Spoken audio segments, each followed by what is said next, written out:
Om Swastiastu, Assalamualaikum warahmatullahi wabarakatuh. Salam sejahtera bagi kita semua. Salam, Namo Buddhaya, salam kebajikan. Perkenalkan, saya Ikoma Oka Permadi, SEMM, dosen pada program studi manajemen Fakultas Ekonomi dan Bisnis Universitas Mahasiswati Denpasar. Pada kesempatan yang luar biasa ini, saya akan memaparkan pernyataan diri dosen untuk unjuk kerja Tridharma Perguruan Tinggi dalam bidang pengajaran. Saya merupakan dosen pada Universitas Mahasiswati Denpasar yang telah mengabdi sejak tahun 2021. Pada kesempatan kali ini, saya akan memaparkan mata kuliah yang saya ampu, yaitu mata kuliah Manajemen Sumber Daya Manusia atau Manajemen SDM dengan pendekatan DIA, yaitu Delivery, Interaction, and Assessment. Delivery, materi manajemen SDM disampaikan secara sistematis dan kontekstual menggunakan berbagai media seperti presentasi interaktif, buku bacaan, maupun studi kasus aktual di dunia kerja. Interaction menekankan partisipasi aktif mahasiswa melalui diskusi kelas, kerja kelompok, maupun tanya jawab. Dan assessment, evaluasi dilakukan untuk mengukur pemahaman dan kemampuan mahasiswa yang mencakup ujian, proyek, kuis, serta tugas individu atau kelompok. Mata kuliah Manajemen SDM merupakan mata kuliah wajib pada Prodi Manajemen Fakultas Ekonomi dan Bisnis Universitas Mahasiswati Denpasar. Dengan beban SKS yaitu 3 SKS Story dan tanpa SKS Praktikum yang dilaksanakan pada semester ganjil, dan mahasiswa telah memenuhi prasyarat mata kuliah pengantar manajemen. Selanjutnya, deskripsi mata kuliah Manajemen Sumber Daya Manusia. Mata kuliah Manajemen Sumber Daya Manusia membahas konsep, fungsi, dan praktik pengolahan tenaga kerja. Selain itu, mata kuliah ini akan mempelajari integrasi dan pemeliharaan SDM, produktivitas tenaga kerja, serta pengadaan dan pengembangan sumber daya manusia untuk meningkatkan kinerja dan efektivitas organisasi. Selanjutnya, ada capaian pembelajaran lulusan atau CPL. Yang pertama, berkontribusi dalam peningkatan mutu kehidupan bermasyarakat, berbangsa, bernegara, dengan menunjukkan sikap bertanggung jawab, kemandirian, dan kejuangan di bidang keahliannya. Menguasai konsep teoritis bidang ilmu manajemen sumber daya manusia dalam penyusunan strategi organisasi. Mampu menerapkan pemikiran logis, kritis, sistematis, dan inovatif dalam konteks pengembangan atau implementasi ilmu pengetahuan dan teknologi yang memperhatikan dan menerapkan nilai humaniora yang sesuai dengan bidang keahlian ilmu manajemen. Terakhir, mampu menerapkan fungsi-fungsi manajemen dalam organisasi serta mengidentifikasi lingkungan internal dan eksternal organisasi. Selanjutnya, capaian pembelajaran mata kuliah atau CPMK. Yang pertama, menunjukkan sikap bertanggung jawab, kemandirian, dan kejuangan di bidang keahliannya serta semangat kewirausahaan. Kedua, menguasai konsep teoritis bidang ilmu manajemen sumber daya manusia yang mendalam, serta menguasai prinsip komunikasi dalam bisnis. Ketiga, menguasai menerapkan pemikiran logis, kritis, dan inovatif dalam rangka menghasilkan solusi, gagasan, dan kritik dalam bentuk laporan tugas sesuai dengan bidang keahlian. Keempat, mampu memilih solusi secara mandiri dengan menggunakan analisis informasi dan data, metode ilmiah, serta teknik analisis data dalam penyelesaian permasalahan manajemen untuk pengambilan keputusan. Selanjutnya, subcapaian pembelajaran mata kuliah atau sub-CPMK. Yang pertama, mampu menjelaskan konsep dan ruang lingkup manajemen SDM. Kedua, mampu menjelaskan dan menganalisis kebutuhan dan pengadaan SDM. Ketiga, mampu menjelaskan penarikan, penempatan, dan orientasi SDM. Keempat, mampu menjelaskan fungsi dari pengembangan SDM. Kelima, mampu menjelaskan metode, prosedur, dan penilaian prestasi dalam pengembangan karir SDM. Keenam, mampu menjelaskan fungsi kompensasi bagi SDM. Tujuh, mampu menjelaskan metode sistem dan faktor-faktor yang mempengaruhi pemberian kompensasi. Selanjutnya, kedelapan, mampu menjelaskan fungsi integrasi, kebutuhan, dan motivasi bagi SDM. Sembilan, mampu menjelaskan fungsi kepemimpinan, konflik dalam organisasi, serta undang-undang tentang penyelesaian perselisihan. 10, mampu menjelaskan fungsi dari pemeliharaan SDM. 11, mampu menjelaskan pengukuran tingkat keselamatan kerja dan program kesejahteraan karyawan. 12, mampu menjelaskan fungsi dari pemutusan hubungan kerja. 13, mampu menjelaskan dan mengidentifikasi produktivitas tenaga kerja. 14, mampu menjelaskan dan memilih strategi pengembangan diri karyawan. Selanjutnya, daftar referensi yang digunakan pada mata kuliah Manajemen Sumber Daya Manusia. Yang pertama, Sinambela tahun 2016 dengan judul buku Manajemen Sumber Daya Manusia cetakan pertama. Kedua, Dessler tahun 2015 dengan judul Manajemen Sumber Daya Manusia edisi ke-14. Edison tahun 2019, Manajemen Sumber Daya Manusia cetakan ketiga. Purnomo 2017 dengan judul Pengembangan Manajemen Sumber Daya Manusia cetakan pertama. Dan terakhir, Hardati tahun 2020 dengan judul buku Manajemen Sumber Daya Manusia. Selanjutnya, sistem pembelajaran pada mata kuliah Manajemen SDM, di mana diampu oleh satu orang dosen dengan 16 kali jumlah pertemuan, dengan beban waktu pembelajaran 3 SKS, dan dilaksanakan ujian tengah semester pada pertemuan ke-8, dan ujian akhir semester pada pertemuan ke-16.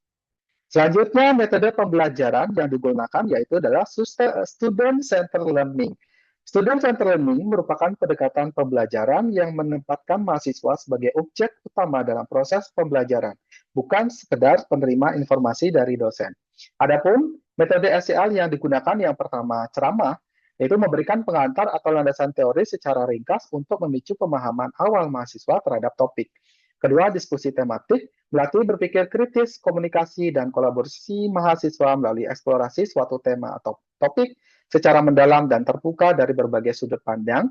Yang ketiga, analisis kasus, mengembangkan kemampuan mahasiswa dalam mengidentifikasi masalah maupun menerapkan teori ke praktek. Selanjutnya, proyek kelompok, melatih mahasiswa untuk bekerja dalam tim, serta mengembangkan keterampilan manajerial, komunikasi, dan kolaboratif. Selanjutnya, presentasi, mendorong mahasiswa untuk mengorganisasi ide dan materi, melatih public speaking, serta meningkatkan rasa percaya diri.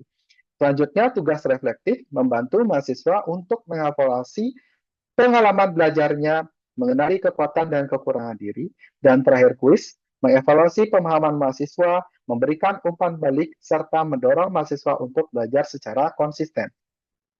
Selanjutnya, sistem penilaian pada mata kuliah Manajemen SDM terdiri dari 5 aspek. Yang pertama, kehadiran dengan bobot 10%, keaktifan 15%, tugas atau kuis 25%, UTS dan UAS masing-masing 25%.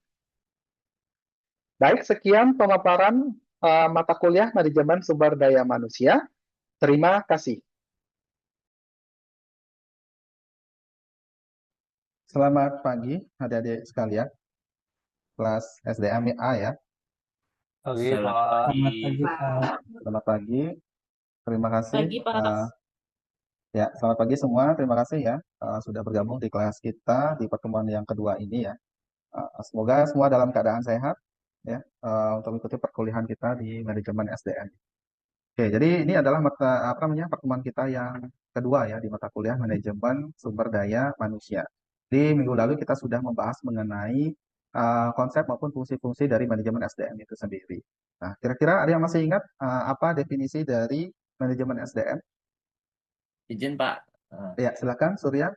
Jadi manajemen SDM atau disingkat dengan MSDM itu adalah proses strategis dan sistematis dalam mengelola manusia sebagai aset organisasi untuk mencapai tujuan secara efektif dan efisien, Pak. Oke, terima kasih Surya ya. Jadi ternyata masih remind ya kalian terkait dengan materi minggu lalu. Jadi ya seperti yang sudah disampaikan oleh Surya, manajemen sumber daya manusia itu merupakan proses strategis dan sistematis dalam mengelola manusia sebagai aset organisasi yang nantinya itu diharapkan bisa mencapai tujuan organisasi secara efektif maupun efisien. Oke, baik, terima kasih ya. Saya beri mendadak sedikit saja ya mengenai pertemuan minggu lalu. Saya share screen terlebih dahulu ya untuk pertemuan materi perkuliahan kita di hari ini. Oke, sudah terlihat ya di layar materi kita hari ini, yaitu mengenai kebutuhan dan pengadaan sumber daya manusia di mata kuliah manajemen sumber daya manusia. Oke, jadi topik ini itu kita akan membahas subbab penting mengenai pentingnya pengadaan SDM, kemudian analisis pekerjaan, kemudian ada analisis kebutuhan SDM. Nah, jadi materi yang kita akan bahas hari ini memang dirancang untuk memberikan pemahaman secara komprehensif ya mengenai bagaimana nanti organisasi itu dapat merencanakan maupun menganalisis serta bagaimana perusahaan itu mampu memenuhi kebutuhan sumber daya manusia secara efektif dan efisien. Oke, jadi yang pertama itu materinya mengenai pentingnya pengadaan sumber daya manusia. Jadi kita sebelum membahas mengenai pentingnya sumber daya manusia, saya ingin tahu dari adik-adik di sini terlebih dahulu ya, mengenai kebutuhan dan pengadaan SDM. Nah, menurut kalian apa itu kebutuhan dan apa itu pengadaan? Kira-kira siapa yang mau coba menjawab? Izin Pak, izin Ya, menjawab. silakan, Devi.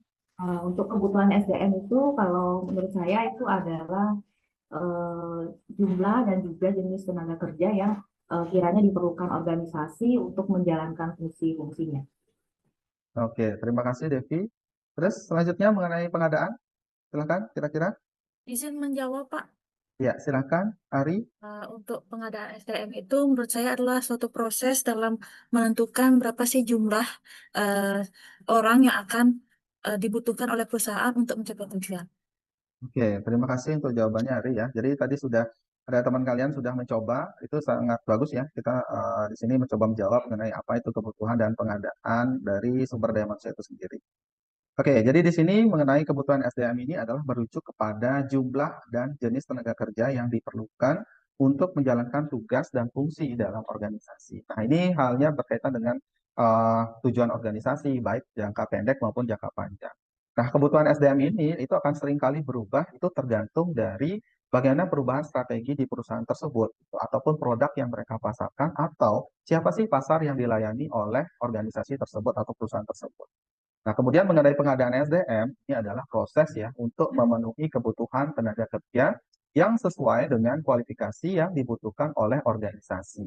Nah, dari pengadaan ini itu mencakup beberapa proses. Yang pertama itu adalah perencanaan, yaitu kegiatan yang melakukan identifikasi kebutuhan tenaga kerja. Jadi kira-kira setelah dilakukan perencanaan, melakukan identifikasi berapa sih tenaga kerja yang dibutuhkan, ya. Terus kemudian setelah diidentifikasi kira-kira perusahaan membutuhkan berapa, itu baru akan dilakukan yang namanya seleksi dan rekrutmen. Nah, ini dilakukan oleh perusahaan untuk mencari atau menarik kandidat kira-kira yang memenuhi kualifikasi yang siap bergabung di organisasi atau perusahaan tersebut. Nah, kemudian yang terakhir itu baru penempatan. Jadi setelah melalui proses seleksi dan rekrutmen, kandidat yang memenuhi kualifikasi itu akan dilakukan penempatan pada posisi yang sesuai dengan apa namanya job desk ataupun proses rekrutmen yang dilakukan. Contohnya mencari admin, gitu. Berarti nanti mereka akan ditempatkan sesuai dengan posisi yang dilamar sebagai admin. Ya,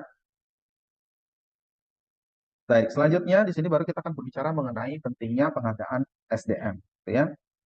Nah, jadi di sini pentingnya pengadaan SDM itu ada mencakup 4 garis besar. Yang pertama, diharapkan nanti dari proses pengadaan SDM ini bisa menjamin ketersediaan tenaga kerja yang kompeten, gitu ya. Nah, terus kemudian yang kedua itu pentingnya pengadaan SDM adalah dampak pada kepuasan karyawan itu sendiri. Dan yang ketiga adalah pengaruh terhadap kinerja organisasi. Yang terakhir itu bisa mengurangi ketidaksesuaian tenaga kerja. Makanya kenapa pengadaan SDM itu menjadi hal yang perlu dipertimbangkan dengan matang oleh suatu organisasi atau perusahaan. Ya, oke. Selanjutnya kita berbicara mengenai analisis pekerjaan. Gitu, ya. Oke, terkait dengan analisis pekerjaan. Kira-kira analisis pekerjaan itu apa? Nah, jadi kalau kita berbicara mengenai definisi, mengenai analisis pekerjaan, itu adalah proses untuk memahami, menggambarkan, dan merinci tugas serta tanggung jawab suatu pekerjaan. Nah, biasanya hal ini dilakukan untuk memastikan bahwa pekerjaan tersebut dijalankan sesuai dengan kebutuhan organisasi itu sendiri. Nah, tujuan dari analisis pekerjaan itu apa? Yang pertama itu untuk menyusun yang namanya deskripsi pekerjaan yang jelas. Jadi kalau desk job-nya itu sudah jelas gitu ya, jadi nantinya karyawan itu bisa bekerja maksimal gitu ya, dan produktivitas karyawan juga bisa dimaksimalkan karena mereka sudah jelas dengan apa yang akan mereka kerjakan.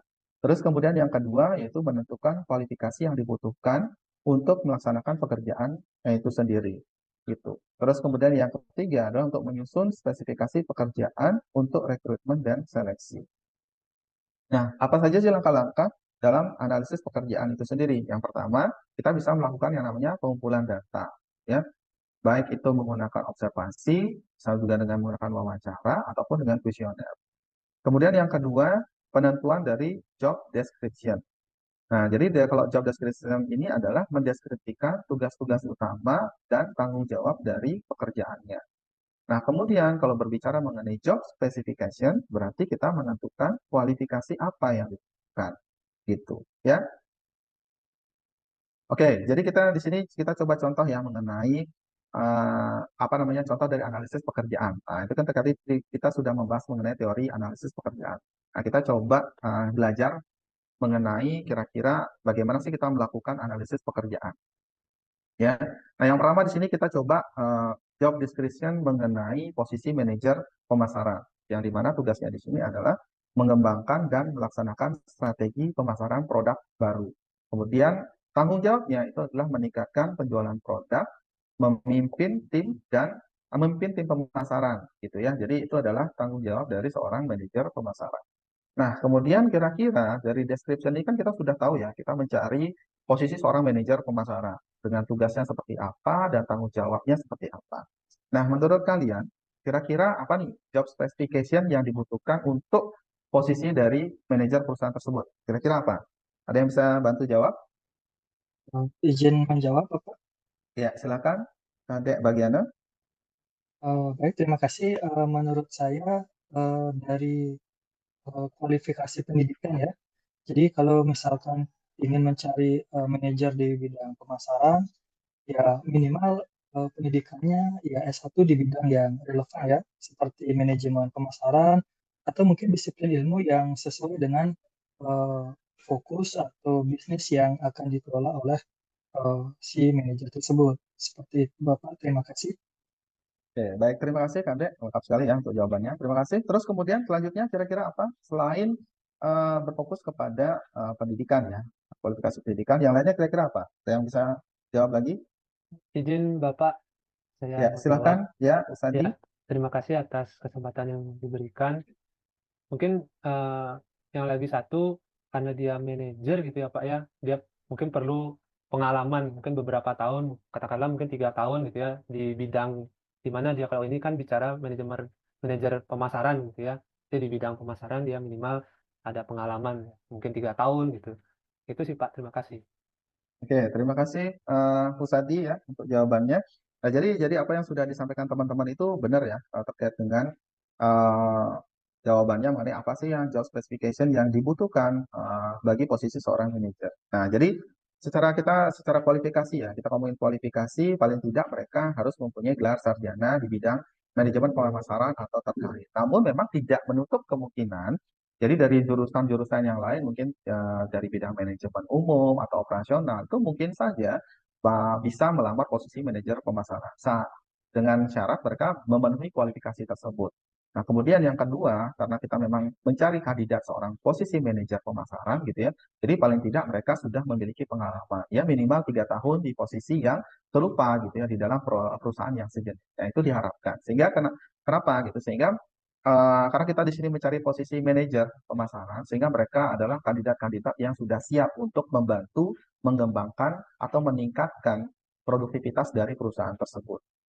Nah, di samping dari dua spesifikasi tersebut yang mengenai kualifikasi maupun pengalaman, itu ada juga yang namanya kemampuan yang harus perlu diperhatikan oleh perusahaan pada saat melakukan proses rekrutmen terkait dengan bagaimana apakah calon tersebut atau kandidat itu bisa berkomunikasi dengan baik gitu ya. Terus kemudian nantinya mereka juga mampu bekerja dengan tim dan harapannya seorang manajer pemasaran itu mampu memahami tren pasar itu seperti apa gitu ya.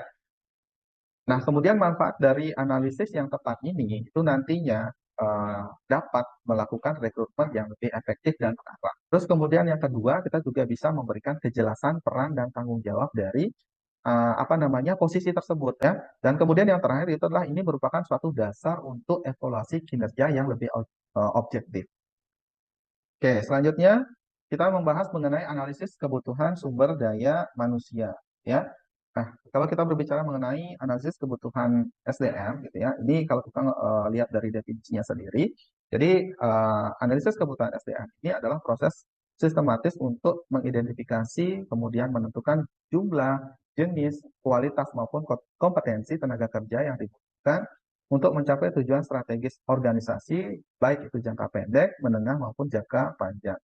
Nah, jadi terkait dengan analisis kebutuhan SDM ini, itu biasanya dipengaruhi oleh rencana strategis organisasi seperti ekspansi pasar, gitu ya, implementasi teknologi baru, perubahan struktur, kemudian dari eksternal salah satunya adalah Undang-Undang Cipta Kerja, gitu ya, ataupun perubahan dari standar industri itu sendiri. Jadi ini hal-hal yang biasanya akan diperhatikan oleh organisasi pada saat mereka melakukan yang namanya analisis kebutuhan SDM. Oke, nah di sini saya akan coba memberikan contoh sekali lagi ya mengenai contoh dari analisis kebutuhan SDM itu sendiri. Ada 3 hal utama yang harus diperhatikan ya mengenai bagaimana identifikasi rencana ekspansi dari perusahaan, kemudian perhitungan kebutuhan, kemudian bagaimana kebutuhan ini akan didapatkan berdasarkan proyeksi analisis ya dari mungkin penjualan atau yang lainnya. Nah, untuk lebih detailnya saya coba jelaskan sedikit ya. Nah, ini sebagai contoh di perusahaan retail X ini akan berencana membangun 10 cabang baru ya. Nah, secara perhitungan kebutuhan, jadi perusahaan ini akan menambah 50 tenaga penjualan dan 10 manajer cabang. Karena mereka di retail X ini akan membuka 10 cabang baru ya.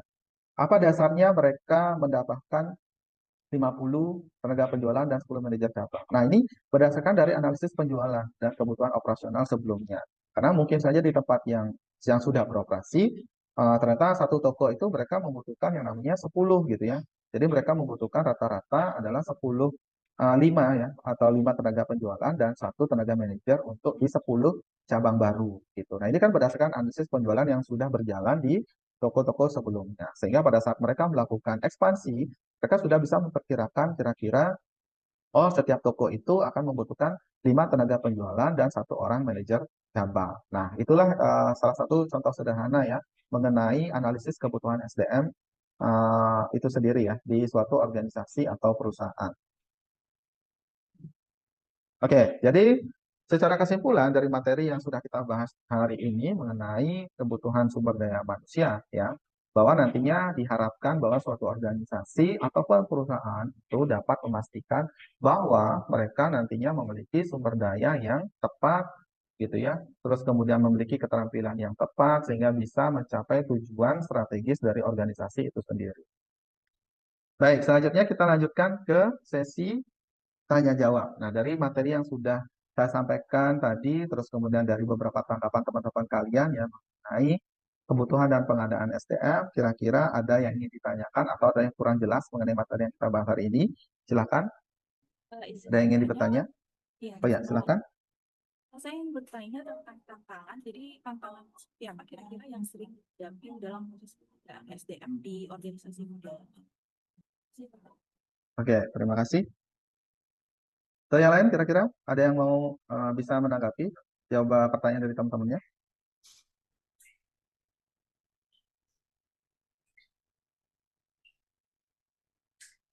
Oke, saya bantu jawab ya. Coba mengenai pertanyaan dari Maria. Ini apa sih tantangan yang sering dihadapi dalam proses pengadaan SDM di organisasi? Jadi jawabannya itu yang pertama terkait dengan tantangan ya dari pengadaan SDM adalah persaingan tenaga kerja ya, karena banyak sekali organisasi itu biasanya mereka akan berebut ya mengenai talenta-talenta yang sama ya, terutama untuk posisi-posisi strategis yang biasanya seperti yang saat ini berbasis teknologi ya, itu akan menjadi persaingan tenaga kerja. Kemudian yang kedua, nah biasanya juga kebanyakan dari perusahaan banyak sekali mendapatkan kandidat-kandidat yang tidak sesuai dengan kompetensi mereka. Begitu. Jadi kadang-kadang perusahaan melamar A, tetapi kebanyakan kandidatnya itu dari apa namanya job spesifikasi dari kriteria B, itu contoh. Dan itu banyak sekali hal-hal seperti itu yang terjadi di perusahaan pada saat mereka melakukan proses pengadaan SDM. Terus kemudian adanya namanya perubahan teknologi dan industri. Nah, jadi dengan perkembangannya teknologi maupun industri saat ini, kebutuhan SDM pun juga cepat sekali berubah ya, seperti perkembangan teknologi saat ini. Sehingga proses-proses rekrutmen itu harus lebih adaptif dengan kondisi saat ini. Begitu ya. Nah, itu secara garis besar yang bisa saya sampaikan ya mengenai apa saja tantangan yang dihadapi oleh perusahaan pada saat pengadaan SDM itu sendiri. Oke, silakan. Ada pertanyaan lagi? Saya ingin bertanya, Pak. Ya, Saya silakan, Mira. Putri. Oh ya, Mira. Saya ingin bertanya, bagaimana sih caranya menentukan jumlah SDM yang tepat dalam organisasi? Oke, terima kasih Ya, itu Pak. Mira. Terima kasih. Ya, terima kasih Mira untuk pertanyaannya. Nah, di sini kita akan coba bantu jawab ya. Jadi mudah-mudahan teman-teman di sini juga teman-teman yang lainnya juga bisa memahami ya. Apa sih yang biasanya bagaimana cara menentukan jumlah SDM yang tepat di dalam organisasi. Nah, jadi biasanya untuk menentukan jumlah SDM eh, dilakukan melalui beberapa pendekatan biasanya. Ya, seperti yang salah satunya adalah analisis beban kerja atau istilahnya workload analysis. Nah, jadi biasanya itu perusahaan atau organisasi itu akan melakukan perhitungan dulu terkait dengan jumlah tugasnya, bagaimana, atau output yang harus diselesaikan, lalu akan dibandingkan dengan kapasitas kerja dari rata-rata per individunya. Apakah itu masih sesuai dengan standar atau apakah itu sudah melebihi dari beban kerja yang seharusnya gitu ya. Jadi itu yang pertama yang akan dilakukan oleh suatu organisasi atau perusahaan, terutama di SDM ya, untuk menghitung bagaimana menentukan jumlah SDM yang tepat. Nah, kemudian yang kedua yaitu adalah analisis rasio SDM. Nah, jadi biasanya suatu perusahaan atau organisasi akan melakukan perbandingan antara SDM dengan ukuran outputnya. Contohnya, jumlah dari karyawan, nah ini kita ngomong di perusahaan manufaktur contohnya ya. Terus kita lihat dulu perbandingan antara jumlah karyawan dengan jumlah volume produksinya. Itu apakah sudah sebanding atau masih kurang? Nah, itu bisa dilakukan analisis ya dari rasio SDM. Nah, kemudian yang ketiga berdasarkan proyeksi kebutuhan SDM atau yang namanya forecasting.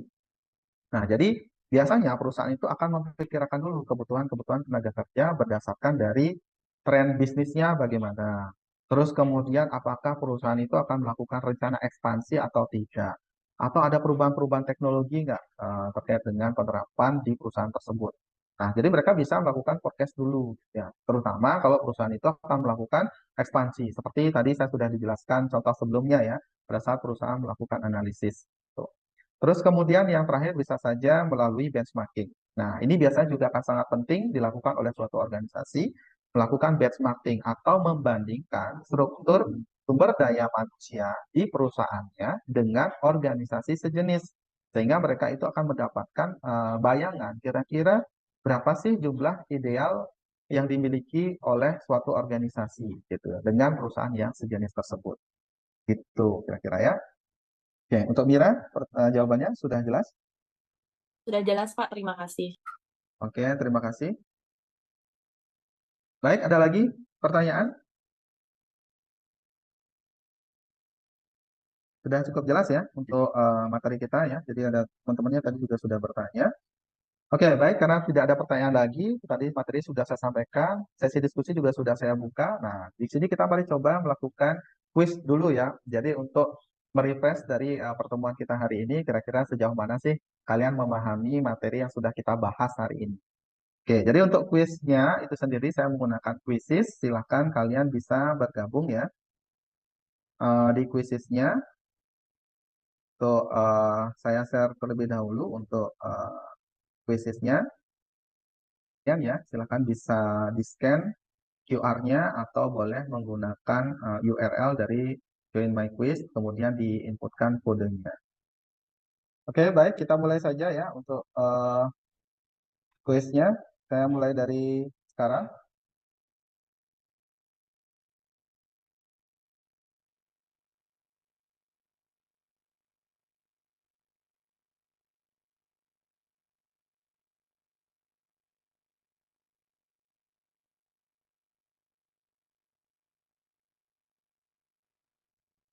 Oke, baik. Kita lihat dulu siapa yang mendapatkan posisi tertinggi ya. Selamat kepada Oke, Ari Sanjiwani, selamat ya. Posisi pertama ada Sanjiwani, yang kedua ada Suryatnya Dipitra, dan yang ketiga ada Devi ya. Selamat ya. Terima kasih untuk partisipasinya di kuis. Jadi secara keseluruhan juga sudah sangat bagus ya pemahamannya mengenai materi kita hari ini. Oke, saya kembali lagi ke topik di awal. Jadi materi kita sudah bahas, kemudian kuis sudah kita lakukan ya terkait dengan materi kita hari ini. Semoga adik-adik sudah mulai paham ya mengenai apa itu pengusaha dan pengadaan SDM. Itu saja mungkin materi yang bisa saya sampaikan hari ini. Jadi untuk materi selanjutnya kita akan bahas di pertemuan minggu depan. Jadi kalau tidak ada pertanyaan, untuk hari ini saya cukupkan. Terima kasih atas waktunya. Selamat pagi semua ya. Kelasnya saya Pagi, akhiri ya. Pak. Selamat pagi, Pak. Selamat pagi. Terima Terima kasih kasih. semua. Pagi, Pak. Terima Pagi, Pak. kasih.